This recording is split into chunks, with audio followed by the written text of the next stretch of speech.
চিত্রনায়িকা অপু বিশ্বাসের মা 5 বছর আগে না ফেরার দেশে পাড়ি জমিয়েছেন। অপু বিশ্বাসের জন্য তার মা ছিলেন আশ্রয়, প্রেরণা ও ছায়াসঙ্গী। কিন্তু আজও তিনি বিশ্বাস করতে পারেন না তার মা আর বেঁচে নেই। অপু বিশ্বাস 2016 সালের 28 সেপ্টেম্বর সন্তান আব্রাহাম খান জয়ের জন্ম দেন।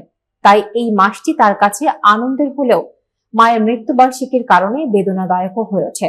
2016 সালের 18 সেপ্টেম্বর রাত 1:30টার দিকে রাজধানীর ল্যাবেট হাসপাতালের আইসিইউতে চিকিৎসাধীন অবস্থায় মারা যান তার মা শেফালী বিশ্বাস। মৃত্যুর আগে তিনি স্ট্রোকের সঙ্গে শারীরিক জটিলতায় ভুগছিলেন এবং ফুসফুসে পানি জমার কারণে শারীরিক অবস্থা ক্রমে খারাপ হয়ে যায়। মায়ের মৃত্যুর এই দিনে অপু বিশ্বাস তার ফেসবুক পেজে একটি আবেগঘন পোস্ট দিয়েছেন। সেখানে তিনি লিখেছেন, আজকের দিনটা আমার কাছে শুধু একটা তারিখ নয়, এক বুক শূন্যতা।